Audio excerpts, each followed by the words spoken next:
What is it, बच्चे? We people are going to take up this chapter and that is what aggregate demand. Aggregate demand कौन सा method है? This is the expenditure method. और हमारे पास यहाँ पर क्या है? 4 कंपोनेंट्स होने चाहिए और ये 4 कंपोनेंट्स कौन से हैं? C, I, G and H minus M. Is that clear? आप सबको पता होना चाहिए C का मतलब क्या होता है? Consumption expenditure. I का मतलब क्या होता है? Investment expenditure. G का मतलब क्या होता है? Government expenditure.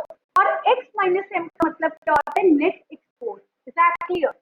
अब now just try to tell me, हम लोगों ने ये फर्स्ट कंपोनेंट आज डिटेल में करना है and that component is the consumption expenditure. Is that clear? और जो ये कंजम्पशन एक्सपेंडिचर होता है ना बच्चे, this is a private final consumption expenditure. कौन सा एक्सपेंडिचर है? Private final consumption expenditure. ये हाउस होल्ड जो हम लोग हैं, जो खर्चा हम लोग गुड्स एंड सर्विसेज पे करते हैं, ये वो वाला एक्सपेंडिचर है. बच्चे you should be remembering that एक चीज जो बहुत ध्यान से करनी है, सी हमारी कंजम्पशन किस पे डिपेंड करती है? हमारी डिस्पोजेबल इनकम के ऊपर. कौन सी इनकम के ऊपर? Hurry up and repeat it with me. Which income के ऊपर डिपेंड करती है? It depends upon our disposable income. Now you people are going to ask me, ma'am, what is disposable income? So बच्चे always remember, disposable income वो वाली income होती है जिसको हम खर्च कर सकते हैं after paying all the taxes. Clear? Just see to it. अगर किसी महीने हमारी इनकम बहुत अच्छी है तो हमारी कंजम्पशन का लेवल भी ज्यादा होगा. अगर किसी भी कंज्यूमर की इनकम का लेवल ही बहुत कम है, let's consider about the poor people, तो उनकी कंजम्पशन का लेवल भी क्या होगा? कम. तो बच्चे यहाँ पर जरा एरोस को देखो, एक ऊपर को जा रहा है तो यहाँ पे कंजम्पशन का भी ऊपर को जा रहा है. ये आपका एक एक्सप्रेशन कहलाता है. अब सेकंड एक्सप्रेशन देखो, अगर हमारी इनकम कम है तो हमारी कंजम्पशन भी क्या होगी? कम. बच्चे खर्चा कहाँ से करोगे? इनकम के बेसिस पे ही तो खर्चा करना है. अगर आपने मार्केट से कोई भी गुड्स एंड सर्विसेज को खरीदना है, आपने सारी की सारी goods and services at a given level of income ही खरीद पाओगे.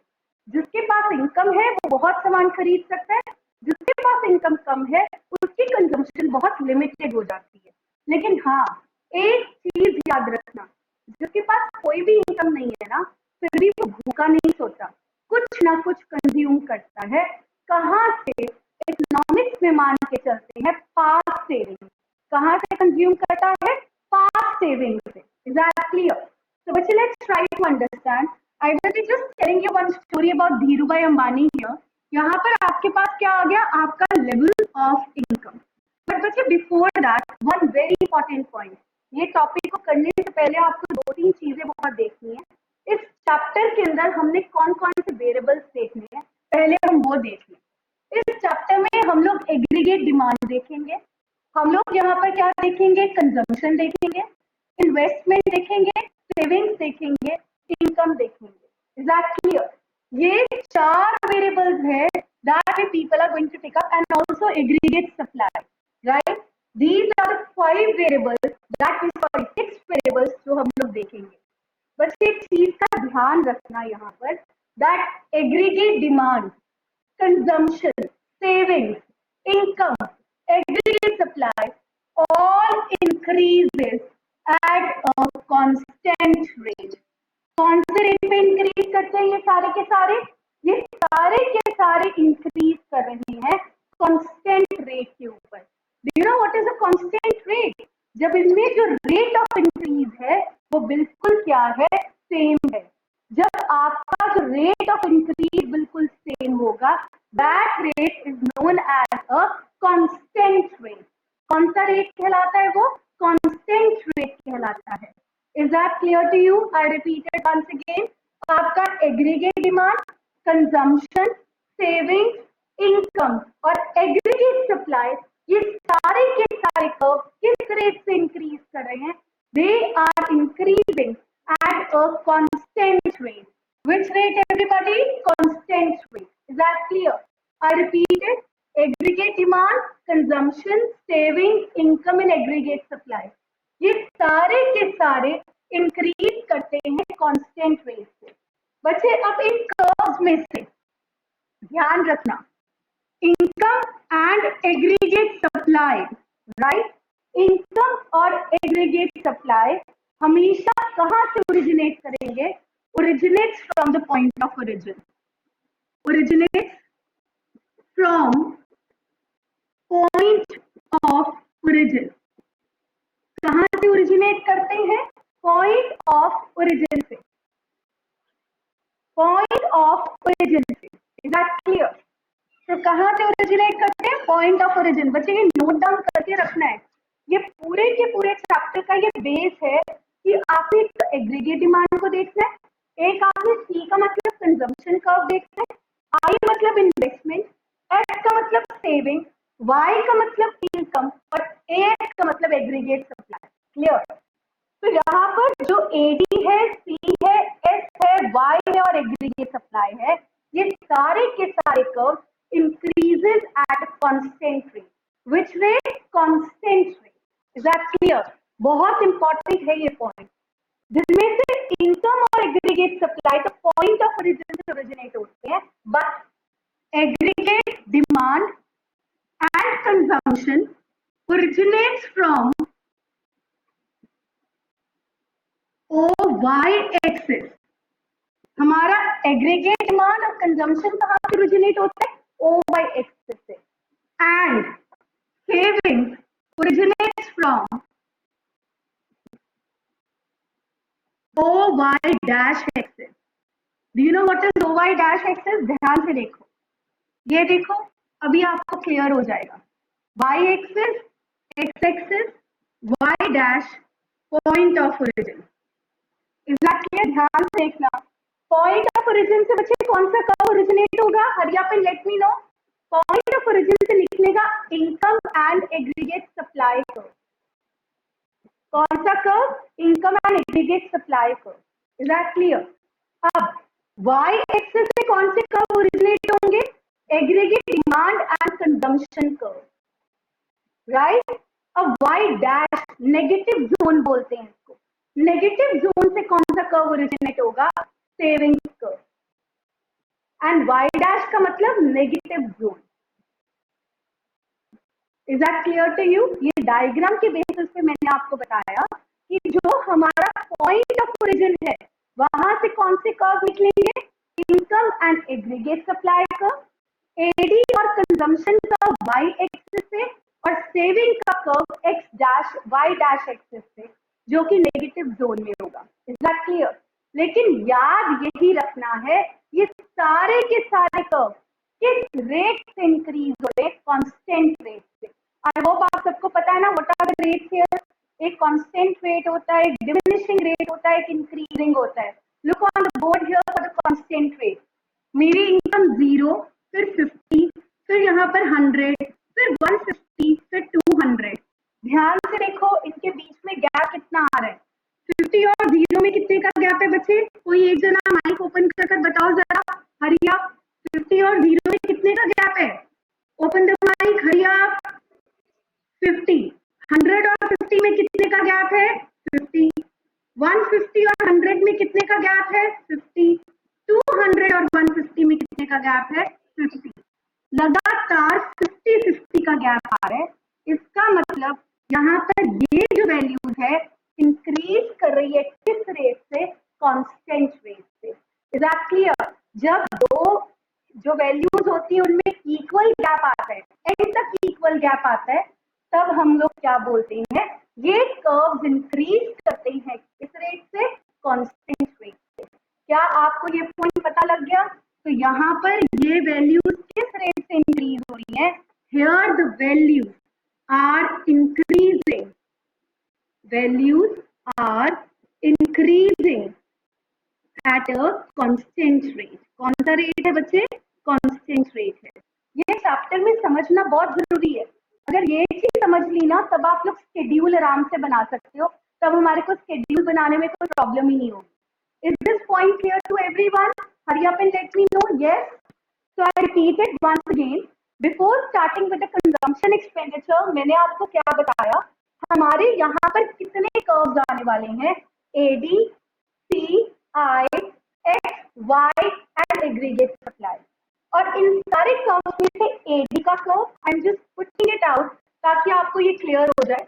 एग्रीगेट डिमांड का कर्व, कंजम्पशन का कर्व, सेविंग का, इनकम का और एग्रीगेट सप्लाई का, ये सब इंक्रीज करेंगे किस रेट से? कांस्टेंट रेट से। इसमें से इनकम और एग्रीगेट सप्लाई तो ओरिजिनेट कर रहे हैं कहां से? From the point of origin. But aggregate demand and consumption curve कहां से ओरिजिनेट करते हैं? ओ वाई एक्सिस से, यहां से ओ वाई एक्सिस से। और जो सेविंग का कर्व होगा ना वो कहां से ओरिजिनेट करेगा? नेगेटिव जोन से। अब आप कहोगे कि मैम ये क्या रिलेशन हो गया? Let's try to understand one very important relation here. And what is that? आपको पता है ना, इनकम, हमारी इनकम के दो पार्ट्स होते हैं। Do you know what? एक होता है कंजम्पशन और दूसरा होता है सेविंग। या तो हम उस पैसे से कंज्यूम करते हैं या हाउस होल्ड उस पैसे को क्या कर देती है? Save. Is that clear? Right. तो सी को हम लोग क्या बोलते हैं यहाँ पे? कंजम्पशन।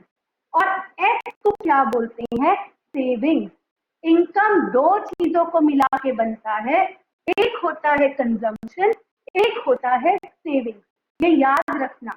तो यहाँ पर y is equal to C plus S. What is y equal to? Let me no.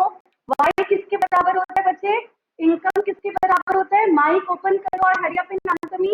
Income is equal to C plus S. Very good.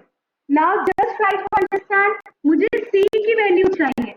अगर मुझे यहाँ पर सी की वैल्यू चाहिए तो क्या मैं यहाँ पर सी की वैल्यू ढूंढ सकती हूँ? बहुत आसान है। y माइनस एस कर दूंगी तो मेरे पास सी की वैल्यू आ जाएगी। Is that clear? क्या कर दूंगी? y के अंदर से माइनस एस कर दिया तो सी की वैल्यू आ गई। Is that clear? I am writing it somewhere so that it is quite clear to you. Remember one thing, y is equal to c plus s, c is equal to y minus s, s is equal to y minus c. Is that clear to all of you? सबको समझ आ गया ये वाली बात? y किसके बराबर है? c plus s। अगर आपके पास 100 रुपए है तो एक चीज का ध्यान रखना, अगर हमारे पास 100 रुपए है तो इसके अंदर से 70 कंजम्पशन पे तो 30 किसके ऊपर? सेविंग पे। अगर मुझे अब कंजम्पशन ढूंढनी है, मुझे इनकम पता है, तो कंजम्पशन ढूंढने के लिए 100 माइनस 30 कर दूंगी तो मेरे पास कंजम्पशन 70 आ जाएगी। क्लियर? अगर मुझे सेविंग ढूंढनी है तो मैं 100 माइनस क्या कर दूंगी? 70 हियर, तो मेरे पास सेविंग कितनी आ जाएगी? 30। क्या ये कॉन्सेप्ट क्लियर हो गया? इनकम के कितने वेरिएबल्स होते हैं बच्चे? Hurry up and tell me. दो। कौन कौन से? एक सेविंग और एक क्या होता है? It is the consumption. Is that clear? तभी तो हम यहाँ पर ये बोलते हैं कि कंजम्पशन किसका फंक्शन है? इनकम का फंक्शन है। कंजम्पशन किस पे डिपेंड करता है? इनकम पे डिपेंड करता है। अगर आपकी इनकम ज्यादा है तो आपकी कंजम्पशन भी ज्यादा, अगर आपकी इनकम कम है तो कंजम्पशन भी कम है। Is that clear to you? Yes और नो? यहाँ तक सबको समझ आ गया? तो अभी तक आप लोगों को ये तीन कॉन्सेप्ट क्लियर हो जाने चाहिए। व्हाट? कि ADCSY in aggregate supply all increases at a constant rate. Income और एग्रीगेट सप्लाई कहाँ से ओरिजिनेट कर रहे हैं? पॉइंट ऑफ ओरिजिन से। एडी और कंजम्पशन कहाँ से ओरिजिनेट करेगा? वाई एक्सिस से। रिमेंबर अलग अलग पॉइंट होंगे इनके, क्योंकि एडी तो सी और आई को मिला के बनता है ना, दैट्स वाई। और सेविंग का कर्व कहाँ से ओरिजिनेट करेगा? नेगेटिव जोन से। ये क्यों करेगा? ये हम आगे चैप्टर के साथ क्लियर करते जाएंगे। आपको मैंने ये चीज बताई, इनकम के दो वेरिएबल्स होते हैं, that is what? Consumption and saving. Consumption के अंदर प्लस सेविंग कर देंगे तो हमारे पास इनकम आ जाएगा। Clear? y is equal to C plus S. C ढूंढना है तो y माइनस एस, एस ढूंढना है तो y minus C. Is that clear to all of you? Now अगर ये पोर्शन क्लियर है, let's move ahead with the first variable जो हमने आज क्लियर करना है। And what is that? That is consumption expenditure. I am finishing up with all the section here, और ये सारे के सारे खत्म कर देंगे। नाउ बच्चे let's see to it. I am just rubbing these four here क्योंकि हमें यहीं से करना पड़ेगा। मैंने आपको यहाँ पर क्या चीज बताई? इनकम ज्यादा तो कंजम्पशन ज्यादा, इनकम कम तो consumption come. Let's see it here, यहाँ पे मेरा लेवल ऑफ इनकम है, यहाँ पे मेरा कंजम्पशन है, राइट। मैंने आपको क्या बताया, धीरू भाई अंबानी पहले वो कुछ भी नहीं कमा रहा था, उसकी इनकम जीरो थी, वो डिपेंडेंट था अपने पेरेंट्स पे, कंज्यूम तो करता था ना, चाहे अपनी पास सेविंग से करे चाहे अपने मम्मी पापा से मांग के करे, तो उसकी कंजम्पशन वॉज 20। क्लियर। इनकम किस रेट से इंक्रीज करता है everybody, hurry up and tell me. पहले मैं इनकम के सारे लेवल्स लिख दूं, इनकम किस रेट से इंक्रीज करता है? Very good, constant rate, 0, 50, 100, 150, 200 and this is 250। Clear. साथ ही एक और चीज का ध्यान रखना है, कंजम्पशन भी कांस्टेंट रेट से इंक्रीज करेगा, राइट। पर एक चीज हो गया, जीरो लेवल ऑफ इनकम पे हमारी कंजम्पशन क्या थी? पॉजिटिव। कितनी? 20। ध्यान से देखो, जीरो के ऊपर पॉजिटिव कंजम्पशन, इसको हम एक नाम देते हैं, what do you call it? Autonomous consumption. Which consumption? Autonomous consumption. आप लोग यहाँ पे 1 मार्क का क्वेश्चन नोट्स में लिख लो, what do you understand by autonomous consumption? तो ऑटोनॉमस कंजम्पशन का मतलब होता है positive consumption at zero level of income. क्या होता है? Positive consumption at zero level of income. Is that clear to you or not? Hurry up and let me know what is autonomous consumption. सबको पता लग गया? Autonomous consumption का मतलब यहाँ पे लिख रही हूँ, it is positive consumption, positive consumption at zero level of income. इसका मतलब इसका इनकम से कुछ लेना देना नहीं है, चाहे इनकम है चाहे नहीं है, हम लोग सबसे पहले बिना इनकम के ऊपर भी कुछ ना कुछ कंज्यूम करेंगे। Is that clear? अब ऐसे धीरू भाई अंबानी ने ना थोड़ा सा काम करना शुरू किया, जब उसे थोड़ा सा काम करना शुरू किया ना, फिर भी उसको अपने पेरेंट्स पे डिपेंड होना पड़ता था। तो यहाँ पर क्या हुआ, उसकी कंजम्पशन तो 50 हो गई, सॉरी इनकम तो 50 हो गई, लेकिन कंजम्पशन उसकी कितनी हो गई? 60। Is that clear? Now try to understand. फिर उसे और काम करना शुरू किया, दिन रात मेहनत करनी शुरू हुई। अब एक ऐसा लेवल आया जब वो शहर चला गया तो उसकी कंजम्पशन भी उसी की इनकम के बराबर हो गई। Is that clear? अब एक पॉइंट यहाँ पर आ गया बहुत इंपॉर्टेंट, कि कंजम्पशन किसके बराबर है? इनकम के बराबर है। जब कंजम्पशन इनकम के बराबर होगी बच्चे, hurry up and tell me, income के कितने वेरिएबल्स थे? मैंने क्या बताया था? Income is equal to C plus F. Is that clear? अगर इनकम भी 100 है और कंजम्पशन भी 100 है तो सेविंग्स क्या होगा? Hurry up, anyone can answer me? अगर कंजम्पशन और इनकम दोनों बराबर है, वेरी गुड, तो सेविंग्स क्या हो गया? यहाँ पर जीरो हो गया। मतलब जब कंजम्पशन इनकम के बराबर होगी, always remember saving is equal to zero. Is that clear? Right. और यहाँ पर आपको एक नाम देते हैं कर्व को, break even point. Break even पे आ गए हम लोग। जितनी हमारी इनकम है उतनी हमारी कंजम्पशन भी है, हम लोग अपना पूरा निर्वाह अपनी इनकम के अंदर से कर पा रहे हैं, हमें कहीं पे हाथ फैलाना नहीं पड़ेगा, पैसा मांगना नहीं पड़ेगा, सेविंग्स पे डिपेंड नहीं होना पड़ेगा। अब बच्चे यहाँ पर देखो, at zero level of income and at a low level of income, यहाँ पर क्या चीज था? Consumption greater than income. जब कंजम्पशन इनकम से ज्यादा थी, यहाँ पे देखो इनकम हमारी कितनी थी? 50, कंजम्पशन हमारी कितनी थी? यहाँ पर 60। तो दिस मीन्स हमारी सेविंग्स को क्या होना चाहिए था? यहाँ पर saving was equal to negative. What was your saving? Negative. हमारी कंजम्पशन जब इनकम से ज्यादा है तो सेविंग्स हमेशा क्या होंगी? नेगेटिव होंगी। क्या हो जाएंगी? सेविंग नेगेटिव हो जाएंगी। हम लोग अपनी पास सेविंग से पैसा लेंगे, किसी से उधारी से पैसा लेंगे। इज दैट क्लियर और नॉट? अब खुद ही सोचो, जिस महीने आपको 1000 रुपए पॉकेट मनी मिली, लेकिन आपका खर्चा तो 1500 हो गया, 500 आपने अपने किसी फ्रेंड से पैसा उधार लिया, तो सेविंग्स क्या चले गई? नेगेटिव चले गई। Is that clear? अब जस्ट ट्राई टू अंडरस्टैंड हमारी कंजम्पशन। अब धीरू भाई अंबानी खूब उसने एक रिलायंस कंपनी की शुरुआत करी, जैसे उसने रिलायंस कंपनी की शुरुआत करी ना, उसका इनकम का लेवल बढ़ने लग गया। लेकिन अब इनकम ज्यादा बढ़ रही थी और कंजम्पशन कम बढ़ रही थी, क्योंकि अब उसके पास अपनी लाइफ की सारी बेसिक नेसेसिटीज अवेलेबल थी। तो अब यहाँ पर ध्यान दो, जब इनकम उसकी 550 हो गई तो कंजम्पशन वाज 140। जब उसकी इनकम 200 हो गई तो उसकी कंजम्पशन वाज 180। और जब उसकी इनकम 250 हो गई तो कंजम्पशन वाज इक्वल टू 220। अब लास्ट में ये तीन चीजों ने क्या एक्सप्रेस किया कि आफ्टर ब्रेक इवन पॉइंट, जब वो अपनी लाइफ में ब्रेक इवन पे पहुंच गया, खूब काम करने लगा, उसने रिलायंस फैक्ट्री जब सेटअप कर ली, तब उसकी कंजम्पशन क्या हो गई, कम, और उसकी इनकम क्या हो गई, ज्यादा। अब जरा ध्यान से यहाँ पर देखो, अगर मेरी इनकम यहाँ पर 150 है लेकिन मेरी कंजम्पशन यहाँ पे 140 है, तो यहाँ पर मेरी सेविंग्स क्या होगी? Hurry up and tell me, positive होगी, नेगेटिव होगी या जीरो होगी? Hurry up. मतलब मेरी कंजम्पशन कम है, पॉजिटिव। तो always remember, savings is equal to positive now. Clear और नॉट? क्या आपको ये कॉन्सेप्ट बच्चे समझ आ गया? Is this concept clear to you? I repeat this concept, ध्यान से बोर्ड पे देखना। इनकम में कितने कितने का गैप आ रहा है, यही फॉर्मूला, यही शेड्यूल एंड तक चलाना है हमने, पूरे चैप्टर में चलाना है, तो इसको तो याद ही रखना पड़ेगा। इनकम में कितने कितने का गैप आ रहा है? Hurry up and tell me. 50-50 का गैप है ना, 0 to 50-50, 50 to 150। Very good.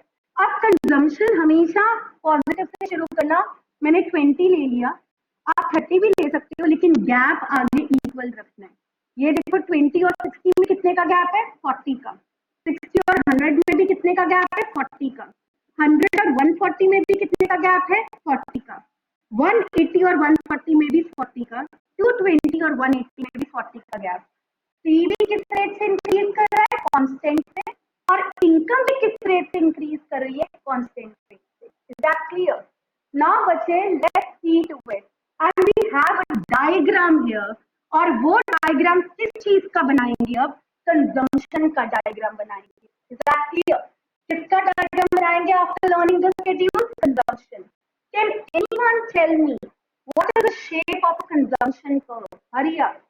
Can anyone tell me what is the shape of consumption curve? ये क्या कर रहा है? लगातार बढ़ रहा है। तो कंजम्पशन कर्व जो बनेगा बच्चे, yes, very good, upward sloping, Y axis, X axis, यहाँ पे पॉइंट ऑफ ओरिजिन, यहाँ पे आपका क्या आ गया? कंजम्पशन आ गया वाई एक्सिस पे। यहाँ पे क्या आ गया? Level of income. Hurry up and tell me, income का कर्व कैसे बना? 45 डिग्री एंगल। कौन सा डिग्री एंगल बन गया? 45। क्यों? क्योंकि it is increasing at a constant rate, और इनकम हमेशा पॉइंट ऑफ ओरिजिन से निकलता है। Is that clear? एक बार हमने ये पूरा ऐसे का ऐसे नहीं बनाना है, फ्री हैंड डायग्राम बनानी है। क्लियर? नाउ बच्चे, ट्राई टू अंडरस्टैंड। अब कंजम्पशन का कर्व, जीरो के ऊपर भी कंजम्पशन पॉजिटिव था, तो ये अपवर्ड स्लोपिंग बनेगा like this, C.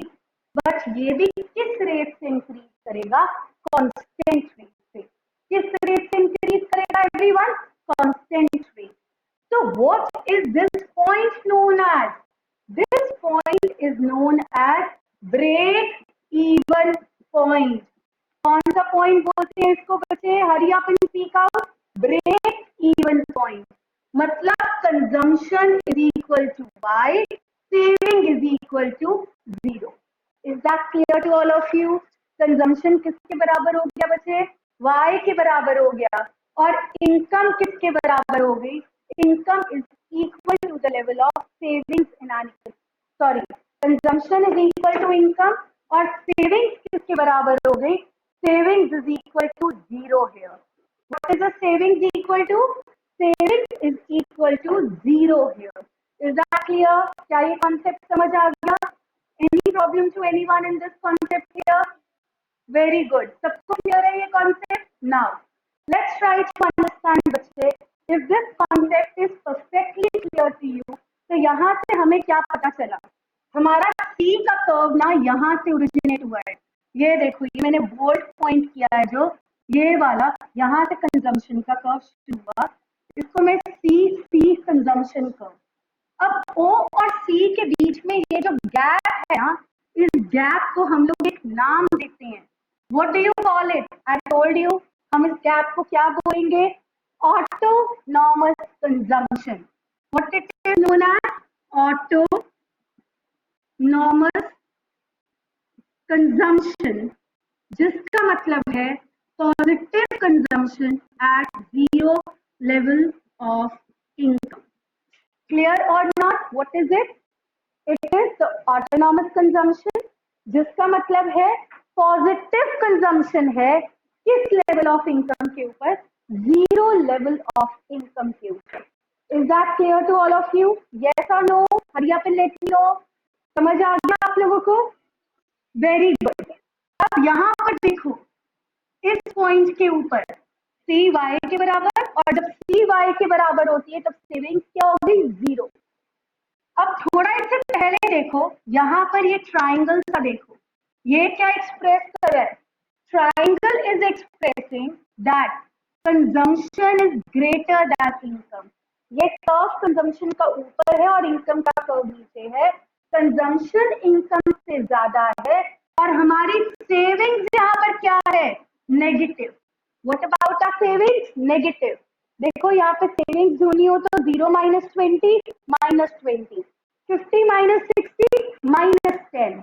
Is that clear? तो सेविंग्स क्या हो गई? नेगेटिव। तीसरी बात, इस पॉइंट के इधर, जब हम इस पॉइंट के इधर राइट हैंड साइड पे चेकआउट करते हैं बच्चे, क्या पता चलता है? अब इनकम का कर्व ऊपर है और कंजम्पशन का कर्व नीचे है, तो income is greater than consumption. What happens? Income greater than consumption and saving is equal to positive. और जो सेविंग्स है वो क्या हो गई? यहाँ पर पॉजिटिव हो गई। What happened to saving? Positive. तो बच्चे this was all about the consumption, जो कि आपका फर्स्ट पॉइंट था। क्या आपको ये फर्स्ट पॉइंट क्लियर हो गया? Everybody clear? तो आप लोगों को क्या पता चला? तो कंजम्पशन एक्सपेंडिचर होता है वो प्राइवेट फाइनल कंजम्पशन है, हाउस होल्ड कंजम्पशन एक्सपेंडिचर है, सी किसकी फंक्शन है? डिस्पोजेबल इनकम का। अगर कंज्यूमर की इनकम ज्यादा तो उसकी कंजम्पशन ज्यादा, अगर उसकी इनकम कम तो उसकी कंजम्पशन भी क्या है? कम। अब मैंने आपको क्या बताया था कि इनकम और कंजम्पशन कर्व किस रेट से इंक्रीज करते हैं? कांस्टेंट रेट से। अगर इनकम जीरो है तो कंजम्पशन फिर भी पॉजिटिव है, ऑटोनॉमस कंजम्पशन। अगर इनकम इंक्रीज कर रही है कांस्टेंट रेट से, स्टार्टिंग में consumption is greater than income और सेविंग्स क्या हो जाएंगी? Negative. Let's see to it. तीन लेवल्स के अकॉर्डिंग इसको कर लो। यहाँ पर देखो, जब C is equal to Y, यहाँ पर savings is equal to zero, you call it a break even point. Is that clear? इससे पहले अगर C is greater than Y, saving is equal to negative. इसके बाद अगर C is less than Y, तो saving is equal to positive. क्या आपको ये सारे पॉइंट्स क्लियर हो गए? रिमेंबर, इनकम का कर्व पॉइंट ऑफ ओरिजिन में और कंजम्पशन का कर्व वाई एक्सिस पे। Very important point not to forget. At zero level of income, zero level of income पे do remember, right, consumption is equal to positive, savings is equal to negative and we call it what? Positive. हम लोग इसको क्या बोलते हैं? Autonomous consumption. What do you call it? Autonomous consumption. Clear or not? सबको समझ आ गया ये वाला point? Hurry up and let me know yes or no. Then we can move ahead with the next topic. Now बच्चे, first point is perfectly over. अगर आपके पास notes है तो आप अपने notes का second point देखो। Second point क्या बता रखा है? Government consumption expenditure. What is government consumption expenditure? It refers to the expenditure incurred by the government or the purchase of goods and services, that is government consumption expenditure. I told you, लोगों को government बहुत facility provide करती है, लोगों के लिए roads बनाती है, डैम्स बनाती है, ब्रिजेस बनाती है, पार्क्स बनाती है और यहाँ पर स्ट्रीट लाइटनिंग वगैरह करती है। तो बच्चे इन सबको काम को सेटअप करने के लिए कुछ ना कुछ गुड्स एंड सर्विसेज गवर्नमेंट को परचेज करने पड़ते हैं। जैसे कि अगर सीमेंट बनानी है तो इसको ग्रेवल चाहिए होगी, मिट्टी चाहिए होगा, कुछ पत्थर वगैरह चाहिए होंगे, यहाँ पर इसको वो चारकोल चाहिए होगी, मशीन चाहिए होंगी, तो ये सब गवर्नमेंट को परचेज करना पड़ता है। तो ये सारे का सारा खर्चा जो लोगों को फैसिलिटीज देने में लगता है, दैट खर्चा is known as government consumption expenditure. What do you call it? Government consumption expenditure. So in one sense, मैंने क्या बताया था? AD is equal to C plus I plus G plus X minus N. हमारा C हो गया, हमारा G हो गया. Government consumption expenditure is clear to you. अब बच्चे प्लीज टर्न द पेज. अब हम लोग इन्वेस्टमेंट आज नहीं करेंगे, हम लोग लास्ट करते हैं यहाँ पे net export. Do you know what do you understand by the net export? सबसे पहले जो नेट एक्सपोर्ट्स होता है ना, that is produced within our domestic territory.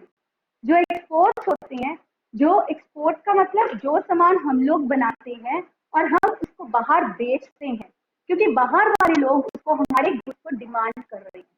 जो हमारे गुड्स की demand in the foreign market है वो एक्सपोर्ट होता है. And what is import? जो हमारी demand for the foreign goods है, that is known as import. तो इन दोनों का डिफरेंस क्या कहलाएगा? Net export. What it is going to be called? Net export. Let's go for the reading of net exports, बच्चे. It is a difference between export and import, which shows the effect of domestic spending on the foreign goods and services, जो कि import है, and foreign spending on the domestic goods and services, जो कि हमारे exports है. Exports is added to the total expenditure and expenditure on import is subtracted from the total expenditure. तभी हम यहाँ पे कौन सी टर्म को यूज करते हैं? नेट एक्सपोर्ट्स को यूज करते हैं. Is that point clear to all of you? समझ आ गया? अब आपका यहाँ पर तीन कंपोनेंट्स डिटेल में हो गए. कौन कौन से? C, G and X minus N. Is that clear? Let's take up the investment also. First of all, let me check the time. If the time is yes, 5 minutes is there, we would be able to make it out. So let me check out with the investment expenditure. Now, what do you understand by investment expenditure? Notes में check करो. Investment expenditure का मतलब क्या होता है? Investment कहाँ पर करते हैं हम लोग? Capital goods के ऊपर, machinery के ऊपर. Is that clear? सारे का सारा खर्चा जो गवर्नमेंट और प्राइवेट पीपल मशीनरी के ऊपर खर्च कर रहे हैं is known as investment expenditure. और याद रखना, इन्वेस्टमेंट एक्सपेंडिचर से फर्दर इंक्रीज इन प्रोडक्शन होती है in an economy. It leads to greater capital formation in an economy. Is that clear to all of you? Investment expenditure किसको lead करता है? Greater capital formation in an economy. So I am just repeating this point. It refers to the investment expenditure. Investment expenditure का मतलब है it is the expenditure done by the government. बच्चे ध्यान देना, government as well as the private people. कौन कौन कर रहा है ये खर्चा? Government as well as the private people on the purchase of capital goods like plant and machinery. This further leads to GDP growth in an economy. What in an economy? GDP growth in an economy. अब आपके लिए समझना क्या important है बच्चे कि हमारी investment दो लोग करते हैं. कौन कौन? एक करता है हमारा गवर्नमेंट. Is that clear? कौन करता है? गवर्नमेंट. और एक करता है प्राइवेट पीपल. बच्चे गवर्नमेंट जो भी इन्वेस्टमेंट करता है उसके पीछे का मोटिव पता है कि नहीं पता? Hurry up and tell me. Government की इन्वेस्टमेंट के पीछे का मोटिव क्या होता है? Hurry up. Let's see. दो तरह की इन्वेस्टमेंट, गवर्नमेंट इन्वेस्टमेंट और दूसरा क्या होता है? Private investment. क्लियर? अब आप मुझे बताओ गवर्नमेंट की इन्वेस्टमेंट के पीछे का मोटिव क्या होगा? Social welfare. क्या होगा? Social welfare. गवर्नमेंट जो इन्वेस्टमेंट करता है, अभी हम लोगों ने पढ़ा था कि गवर्नमेंट इकोनॉमी एक वेलफेयर एजेंसी है, और जो गवर्नमेंट इन्वेस्टमेंट करेगी वो लोगों की अपलिफ्टमेंट के लिए करेगी, लोगों को ऊपर उठाने के लिए, सोशल वेलफेयर। इसका इनकम से कुछ लेना देना नहीं है। इसीलिए क्योंकि इसका इनकम से कुछ लेना देना नहीं है, हम इस इन्वेस्टमेंट को एक नाम देते हैं autonomous investment. What do you call investment as? Autonomous investment. What is autonomous investment? इसका मतलब है इंडिपेंडेंट इन्वेस्टमेंट। इंडिपेंडेंट इन्वेस्टमेंट बच्चे, सरकार के पास पैसा है नहीं है, ये इन्वेस्टमेंट करनी पड़ेगी। रिमेंबर ना, रेवेन्यू एक्सपेंडिचर होता है, ये तो करना ही पड़ता है लोगों की अपलिफ्टमेंट के लिए। तो यहाँ पर हमें क्या ध्यान रखना है? Autonomous investment is not a function of level of income. Income के ऊपर डिपेंड नहीं है, it is independent to the level of income. और ये इन्वेस्टमेंट फिक्स अमाउंट की, बजट बन जाता है, बजट के अंदर हर एक सेक्टर का अमाउंट फिक्स कर देते हैं, चाहे आपकी इनकम है या नहीं है। अब वो पैसा कहाँ से आएगा, वो सरकार अपने आप अरेंज करती है, उधारी के थ्रू भी कर सकती है। So what is the shape of an autonomous investment curve? Autonomous investment curve जो बनेगा, parallel to which axis? OX axis बनेगा। Are you people understanding autonomous investment? Everybody? सबको पता लग गया what is autonomous investment? Investment जो government करती है, जो कि इंडिपेंडेंट है to the level of income, जिसका इनकम से कुछ लेका देका नहीं है, चाहे सरकार के पास पैसा है चाहे नहीं है, सरकार को ये इन्वेस्टमेंट करनी ही। Is that clear? गवर्नमेंट को ये खर्चा करना ही पड़ेगा। Now dear students, we'll do the rest of the portion tomorrow. So let's meet tomorrow. At a time I'll be just updating it. Thank you. कौन सा C, एक कौन सा I और एक कौन सा X माइनस है? Is that clear? कल मैंने आप लोगों को C भी करवा दिया था एग्रीगेट डिमांड का। Is that clear? You are knowing it. C, I भी हो गया था, G भी हो गया था, X माइनस M। I हमारा थोड़ा सा पोर्शन रहता था, तो let's try to understand with I now. बच्चे, जब हम लोग I कर रहे थे तो आपको पता होना चाहिए कि C का मतलब क्या होता है, यहाँ पे consumption expenditure. Is that clear? और ये प्राइवेट कंजम्पशन एक्सपेंडिचर है। यहाँ पर G का क्या मतलब होता है? It is government final consumption expenditure. इसकी डेफिनेशन भी देख चुके थे आप लोग, आंसर करते जाना येस और नो में। X माइनस M का क्या मतलब होता है? This is known as net export. क्या बोलते हैं इसको हम लोग? नेट एक्सपोर्ट बोलते हैं। Is that clear? अब आज हम लोग I करने जा रहे हैं। What do you mean by I? I का मतलब होता है इन्वेस्टमेंट एक्सपेंडिचर। क्या मतलब होता है इसका? Investment expenditure. बच्चे, we people are going to do this investment expenditure in detail now. क्या मेरी वॉइस बिल्कुल क्लियर आ रही है आप लोगों तक? येस और no? Hurry up. Investment expenditure, good बेटा। इन्वेस्टमेंट एक्सपेंडिचर को 2 पार्ट्स में डिवाइड करते हैं, और आपको पता है इन्वेस्टमेंट का मतलब क्या होता है। सारे का सारा इन्वेस्टमेंट जो हम लोग कैपिटल गुड्स के ऊपर करते हैं to carry out a production is known as which expenditure? Investment expenditure.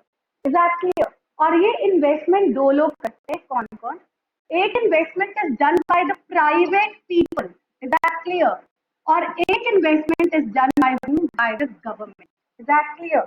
Who all do the investment here? It is the private people and it is the government. Is that clear?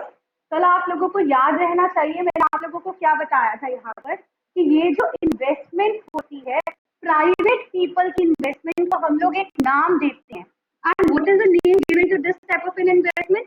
It is known as induced investment. कौन सी investment होती है? Induced investment. Notes में check out करो, short में दे रखा है। एंड गवर्नमेंट की जो इन्वेस्टमेंट होती है उसको हम एक नाम देते हैं ऑटोनॉमस इन्वेस्टमेंट। कौन सी इन्वेस्टमेंट है? ऑटोनॉमस इन्वेस्टमेंट है।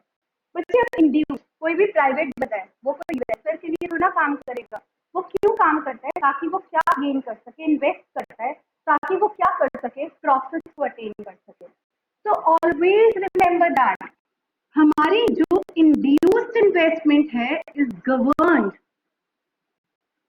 By the level of profitability, level of profitability, ये प्रॉफिटेबिलिटी से गवर्न्ड होती है। Is that clear? Remember induced investment is a function of income. किसका फंक्शन होती है इंड्यूस्ड इन्वेस्टमेंट बच्चे? इनकम का एस्पेक्ट होती है। अगर किसी भी एंटरप्रेन्योर की इनकम ज्यादा है तो इंड्यूस्ड इन्वेस्टमेंट भी वो क्या करेगा, ज्यादा, और किसी की अगर इनकम कम है तो उसकी इंड्यूस्ड इन्वेस्टमेंट भी क्या होगी, कम। Is that clear? What is the shape of an induced investment curve? Can anyone tell me? Induced investment का जो कर्व है बच्चे, ये आ गया वाई एक्सिस, ये आ गया x axis, this is your point of origin. यहाँ पे हमारे पास इंड्यूस्ड इन्वेस्टमेंट आ गया और यहाँ पे हमारे पास आ गया level of Y. What is Y? Income. Induced investment कभी भी एक तो पॉइंट ऑफ ओरिजिन से नहीं शुरू करती है, क्योंकि कोई भी बिजनेस होता है उसको हमारे को कहाँ से शुरू करना पड़ता है, मिनिमम लेवल ऑफ इनकम से। इसीलिए इंड्यूस्ड इन्वेस्टमेंट का जो कर्व है वो मैंने कहाँ से शूट अप किया है, ओ वाई एक्सिस से, ओ एक्स एक्सिस से। क्या आप कभी भी सोच सकते हो कोई भी बिजनेस जो होगा वो यहाँ पर जीरो लेवल ऑफ इनकम के ऊपर होगा?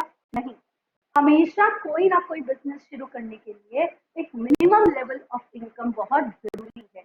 जब आप सोच ही लेते हो ना कि मुझे बिजनेस करना है, वही बंदा सोचता है जिसके पास पैसे होते हैं। अगर किसी बंदे के पास पैसे नहीं है ना तो वो इन्वेस्टमेंट के बारे में सोच ही नहीं सकता। Is that clear? तो जस्ट ट्राई टू अंडरस्टैंड बच्चे, अगर आपकी इनकम यहाँ पर ओ वाई है तो इंड्यूस्ड इन्वेस्टमेंट ओ आई। अगर आपका इनकम यहाँ पर बढ़ जाता है ओ वाई से ओ वाई वन तो इंड्यूस्ड इन्वेस्टमेंट भी यहाँ पर इंक्रीज हो जाएगा ओ आई से ओ आई। और अगर बाई चांस हमारी इनकम का लेवल कम हो जाता है ओ वाई से ओ वाई टू तो इंड्यूस्ड इन्वेस्टमेंट भी कम हो जाएगी ओ आई से O I two. Is that clear to you? Any problem to anyone? Is this point clear? Yes or no? Hurry up and let me know. क्या आपको ये समझ आ गया ये वाला point? Is this point clear to all of you? Yes or no? Very good. बच्चे try to answer me fast. Yes, बिल्कुल कर दूंगी। यहाँ पर just try to understand what is induced investment का कर्व बच्चे। आप लोग पहले तो योगेश मुझे बताओ, कोई भी बिजनेस स्टार्ट करोगे किसके साथ स्टार्ट करते हो? पैसे के साथ ही ना।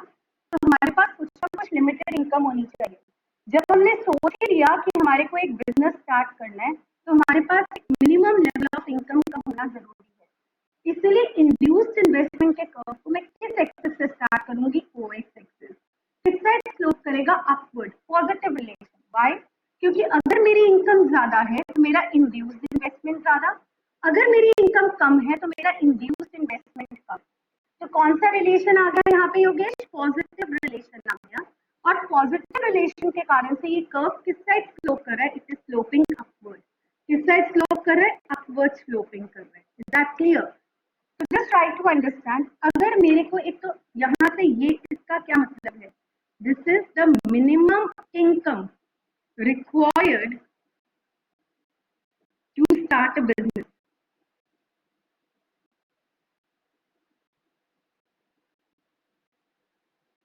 Is that clear?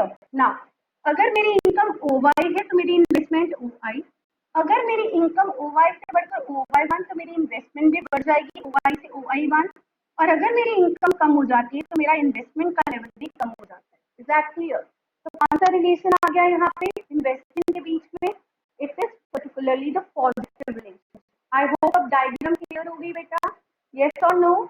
किस साइड स्लोप करा आपका इन्वेस्टमेंट का कर्व? इन्वेस्टमेंट का जो कर्व है that is particularly sloping upward now. Is that clear? Now we just try to understand. ये तो था induced investment का, आपको सिर्फ इतनी चीजें पता होनी चाहिए। I repeat it. Induced investment is governed by whom? By the level of profitability. हम प्रॉफिट के बेसिस पे ही हम लोग आगे इंड्यूस होते हैं। इंड्यूस का मतलब जैसे कि आप आगे और इन्वेस्टमेंट करो। Is that clear? और इंड्यूस्ड इन्वेस्टमेंट किसका फंक्शन है? इनकम का फंक्शन है। और यहाँ पे कौन सा रिलेशन है बच्चे? Do remember there is a positive relationship किसके बीच में? बिटवीन योर और इंड्यूस्ड इन्वेस्टमेंट। क्लियर? क्योंकि ये इन्वेस्टमेंट किसकी होती है? प्राइवेट पीपल की होती है। बट एक ध्यान रखना, इस चैप्टर में हम प्राइवेट इन्वेस्टमेंट को इंक्लूड नहीं करेंगे, हम सिर्फ किस इन्वेस्टमेंट को चेकआउट करते हैं? गवर्नमेंट की इन्वेस्टमेंट को, और वो पोर्शन मैं अभी करवाने वाली हूँ। तो हम लोग ने हमेशा जो इन्वेस्टमेंट का कर्व लेकर चलना है वो गवर्नमेंट की इन्वेस्टमेंट लेके चलनी है, not the investment by the private people. Is that clear? Now let's see to it. Autonomous investment. Autonomous investment कौन गवर्न करता है बच्चे? It is governed by the motive of social welfare। किसके लिए? सोशल वेलफेयर के लिए। और आपने बजट का चैप्टर किया था तो आपको उसमें पता है कि गवर्नमेंट को इन्वेस्टमेंट करनी पड़ती है, चाहे गवर्नमेंट की इनकम हो चाहे ना हो, क्योंकि गवर्नमेंट जब तक यहाँ पर इन्वेस्टमेंट नहीं करेगा तब तक इकोनॉमी के अंदर ग्रोथ नहीं आती, और इकोनॉमी को मूव ऑन करने के लिए, ग्रो करने के लिए हमें यहाँ पर गवर्नमेंट इन्वेस्टमेंट की बहुत जरूरत है। तो इसीलिए autonomous investment is not a function of income. इसका इनकम से कुछ लेना देना नहीं है। अगर सरकार के पास पैसा है तो भी वो इन्वेस्ट करेगी, अगर सरकार के पास पैसा नहीं है तो भी वो ऑटोनॉमस इन्वेस्टमेंट करेगी, चाहे वो कहीं से उधार लेकर क्यों ना करे। Is that clear? So बच्चे, do remember what is a shape of an autonomous investment curve. So do remember, autonomous investment is independent. What? Independent to the level of income. It is what? Independent to the level of income. इसका income से कुछ लेना देना नहीं है। So बच्चे, what is the shape of an autonomous investment curve? Let's try to check it out. Autonomous investment का जो आपका कर्व बनेगा बच्चे, y एक्सिस आ गया, x एक्सिस आ गया, point of origin, OY axis पे ऑटोनॉमस इन्वेस्टमेंट आ गया, और यहाँ पे आपका लेवल ऑफ इनकम आ गया।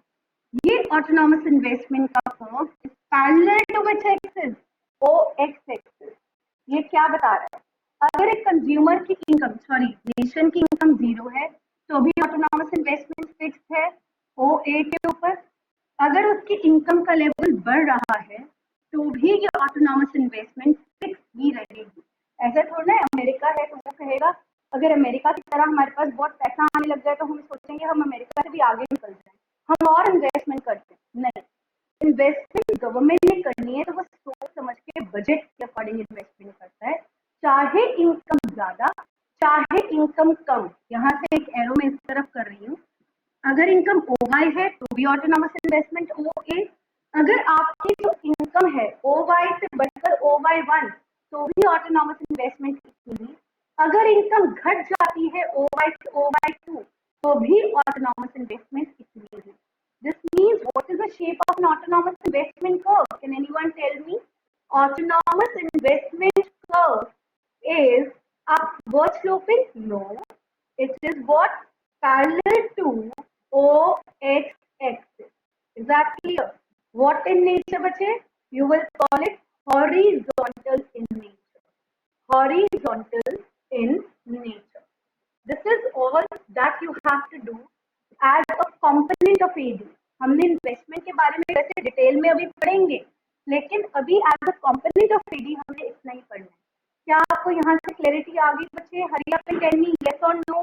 Mic should be on and let me know whether you are. Very good Manvi. What about the other kids? What about them? Hurry up and answer me whether this point is clear. Very good. I repeat it once again. Investment expenditure दो लोगों की investment होती है, private और government. Private people induce investment, government autonomous investment. Private people की जो investment होती है governed by the level of profitability. अगर आपकी इनकम ज्यादा है तो इन्वेस्टमेंट ज्यादा, अगर इनकम कम तो इन्वेस्टमेंट कम। तो कौन सा रिलेशन आ गया? Positive relation. Curve is which side sloping? Upward sloping like this. And do remember one thing, यहाँ पर आपका जो इंड्यूस इन्वेस्टमेंट का कर्व है पॉइंट ऑफ ओरिजिन से नहीं निकलेगा, क्योंकि कोई भी बिजनेस जीरो इनकम से स्टार्ट नहीं होता। एक मिनिमम लेवल आपको इनकम का रिक्वायर्ड होता है to start a business. Is that clear? Next is government. और एक और very important point in this chapter, हम लोग सिर्फ जब भी AG कर्व को डिराइव करेंगे तब हम सिर्फ दो कंपोनेंट्स को लेके चलेंगे, एक C और एक I. और I के अंदर भी हम सिर्फ गवर्नमेंट की इन्वेस्टमेंट को मानेंगे, इंड्यूस्ड इन्वेस्टमेंट नहीं मानेंगे. Is that clear? क्योंकि हम लोग अभी गवर्नमेंट का एज अ वेलफेयर एजेंसी लेकर चल रहे हैं. तो गवर्नमेंट क्या है? गवर्नमेंट की investment is autonomous investment governed by the motive of social welfare. Aggregate demand is not a function, sorry, autonomous investment is not a function of income. Autonomous investment is independent to the level of income. इसका income से कुछ लेना देना नहीं है. You should remember that. What is the shape of an autonomous investment curve?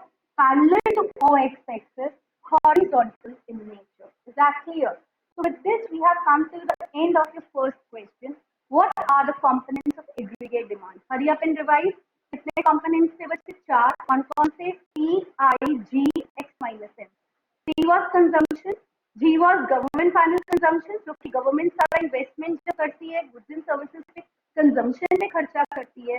तो जो consumption के लिए इसको सामान चाहिए, so that is particularly known as what? Government final consumption expenditure.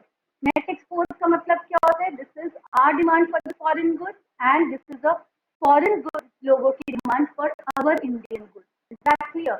उन दोनों का difference is known as net export. Lastly investment था. इन्वेस्टमेंट का मतलब आपको पता ही है, सारे का सारा पैसा जितना हम लोग इन गुड्स के ऊपर करते हैं, आप लोग यहाँ पर कर रहे हो on the capital goods and machinery, even the investment by the private people and government here. और इस इन्वेस्टमेंट से आगे फर्दर इंक्रीज इन आउटपुट होता है, इनकम होता है, एम्प्लॉयमेंट होता है. इस तरह का investment is known as investment expenditure. Investment expenditure कितने पार्ट्स में डिवाइडेड है? Private people and government. Remember, दो जगह छोड़ रखी है मैंने, ये दोनों डायग्राम्स बनानी है ऑन पेज नंबर 2. ये दोनों डायग्राम्स आप लोग बना लेना पेज नंबर 2 के ऊपर. This is really very important. Is that clear? Now let's try to move ahead. We move ahead towards the next section of this chapter. Is that clear? और वो section of this chapter क्या है बच्चे? अब इसके components के बारे में डिटेल के अंदर पढ़ना. Is that clear? Let's start studying the components of aggregate demand. अब आप लोगों को मैंने एक चीज बताई थी कि हमने इस पूरे के पूरे टॉपिक में ना, वैसे तो एग्रीगेट डिमांड के 4 कंपोनेंट्स हैं. Is that clear? आप सबको पता है ये 4 कंपोनेंट्स कौन से हैं? एक है C, एक है I, एक है G और एक है X minus M. लेकिन in general, in case of two sector model, do remember हम लोग सिर्फ टू सेक्टर मॉडल को ही कंसिडर करेंगे. टू सेक्टर मॉडल के अंदर aggregate demand is composed of just 2 components. AD के सिर्फ 2 कंपोनेंट्स होंगे क्योंकि ये कॉन्सेप्ट हम टू सेक्टर मॉडल के अकॉर्डिंग कर रहे हैं. And what are these 2 components? एक होगा C और एक होगा I. Is that clear? कौन कौन से कंपोनेंट्स है? C and I. तो remember aggregate demand is equal to C plus I now. Is that clear? और ये कौन सी इकोनॉमी है? Remember two sector model. और टू सेक्टर मॉडल में भी कौन सी इकोनॉमी है? It is a closed economy. और क्लोज्ड इकोनॉमी का मतलब आप लोग समझते हो, it is particularly not having any trading relations with the rest of the world. हमारी बाहर वाली कंट्रीज के साथ कोई भी ट्रेडिंग रिलेशन नहीं है. क्या ये कॉन्सेप्ट समझ आ गया आपको? हरी up and let me know, yes और नो. एडी के कितने कंपोनेंट्स हो गए बच्चे? 2 कंपोनेंट्स, एक C और एक I. और हम लोग ये पर्सपेक्टिव किसका देख रहे हैं? Remember, you are seeing it from the perspective of a two sector model. और टू सेक्टर मॉडल में भी it is a closed economy. Is that clear? Now, अब हम लोग डिटेल में किसके बारे में पढ़ेंगे? Consumption. What do you understand by the consumption expenditure? Is that clear? आप लोगों को सबको पता है कि consumption expenditure is the expenditure done by the, hurry up and tell me, private people on the consumption of all the goods and services. Is that clear? I just try to understand what is consumption expenditure. It is the amount of the money spent. Notes के अंदर checkout करो. It is the amount of the money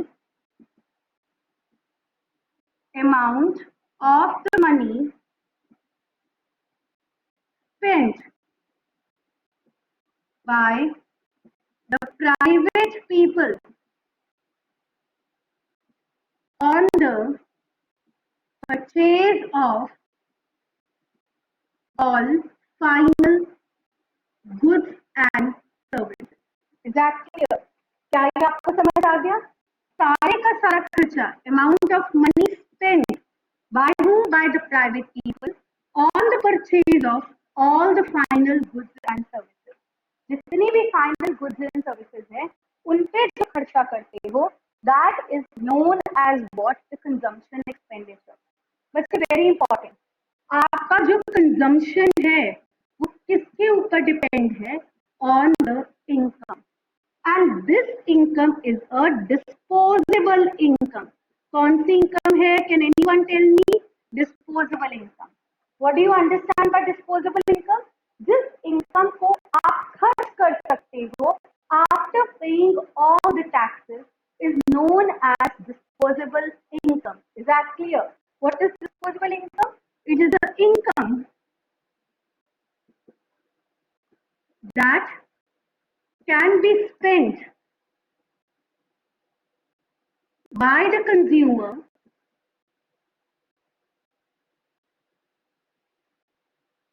after paying all the taxes. All the taxes.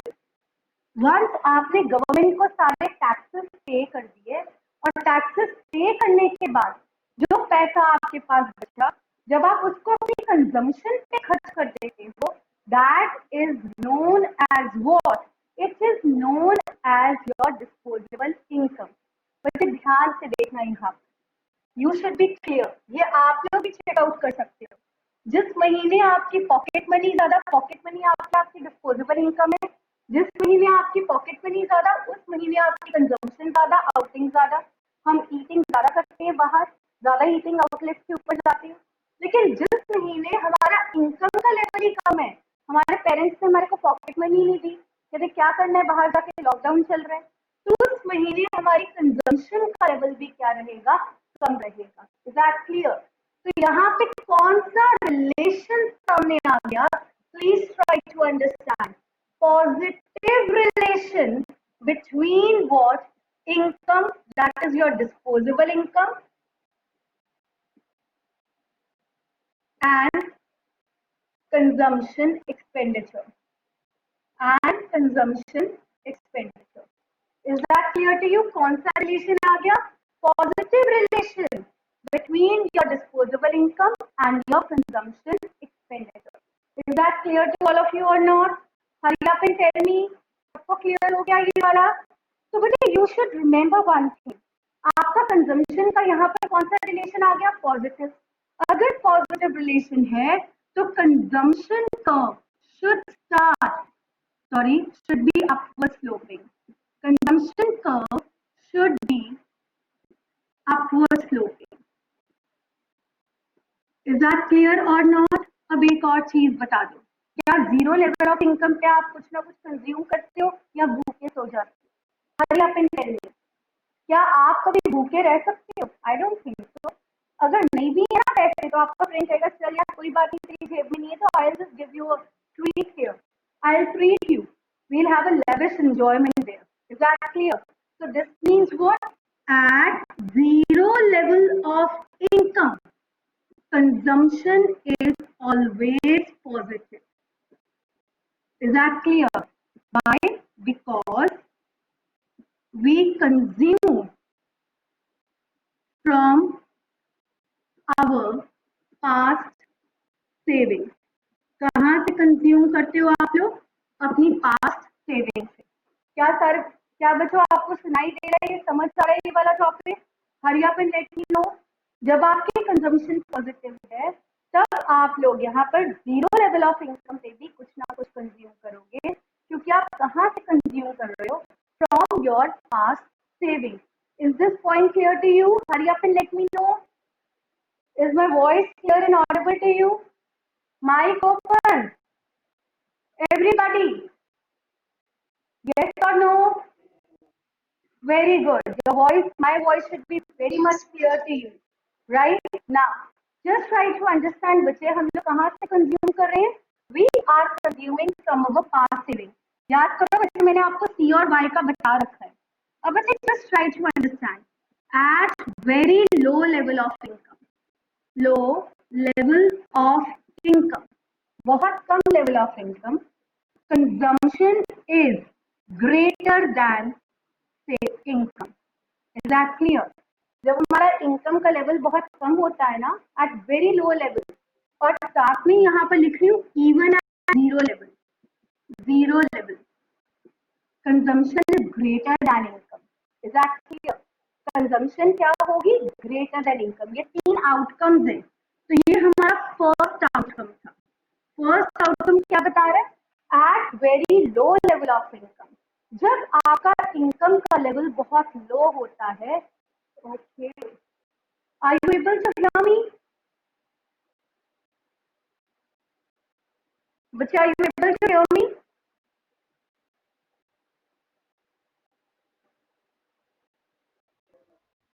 Okay, there was some problem going on, so I thought पता नहीं क्या हो गया, और screen is not visible here. आपको दिख रही है स्क्रीन?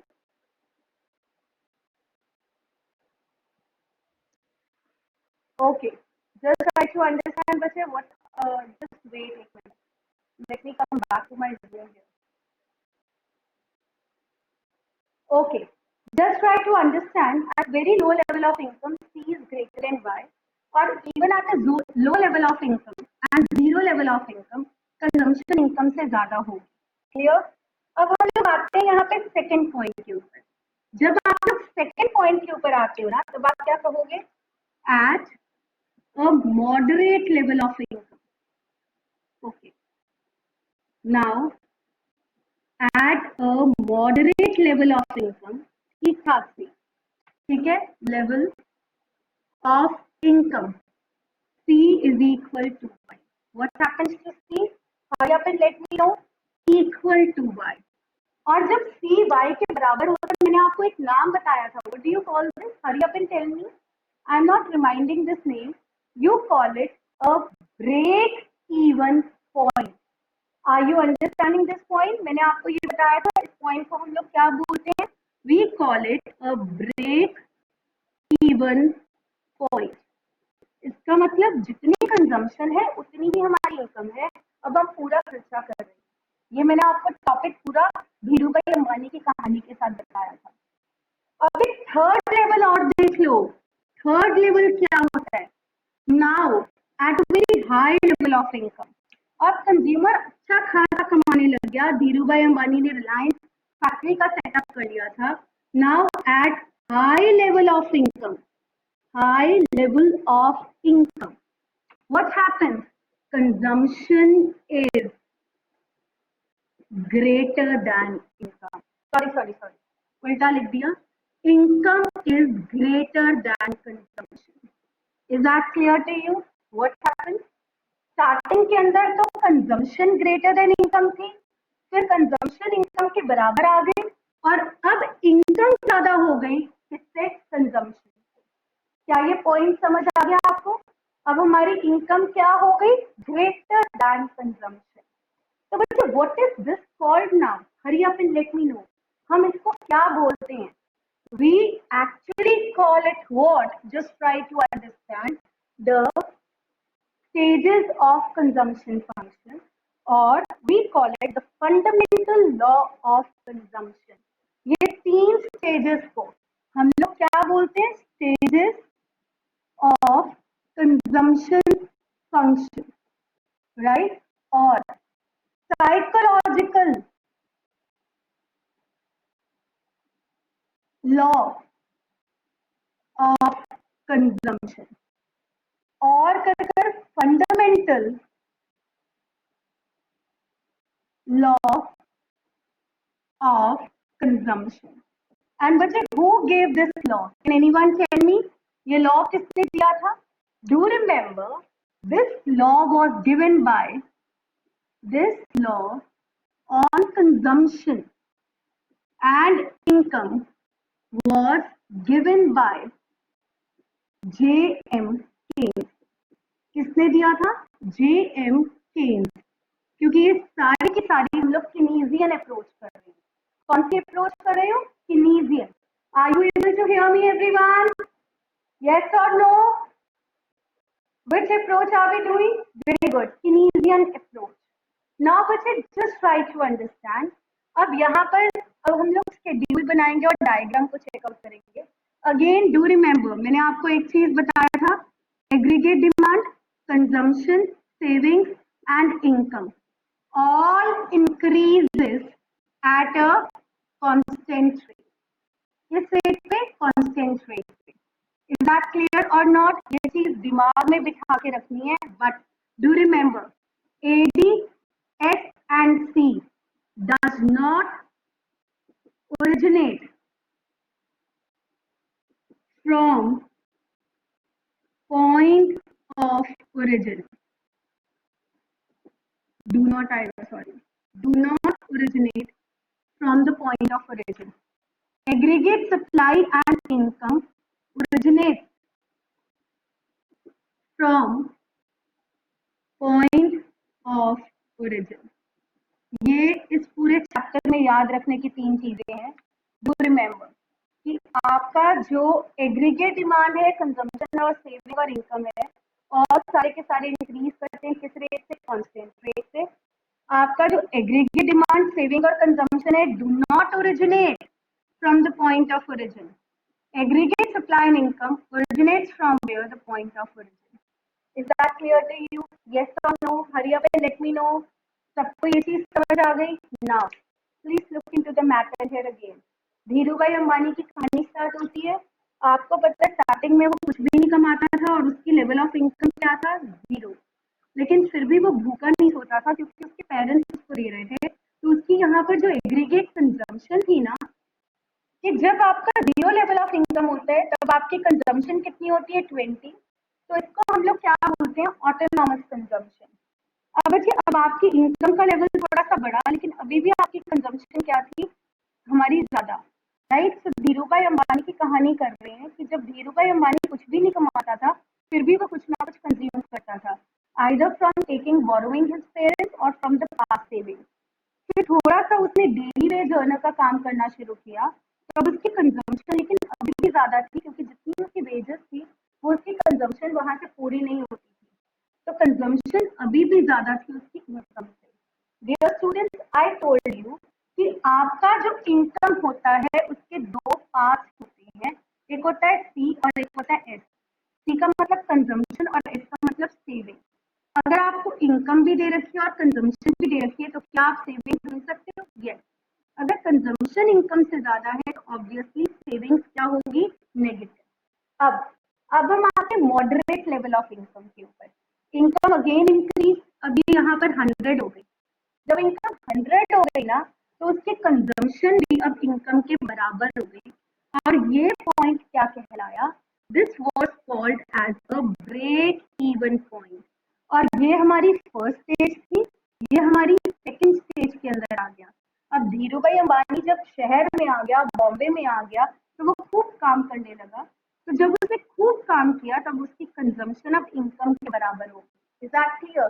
क्योंकि धीरे धीरे उसने अपनी लाइफ की सारी नेसेसिटीज को ओवरकम कर लिया, सारी चीजें उसके पास आ गई. अब हम लोग एंटर करेंगे थर्ड स्टेज के अंदर.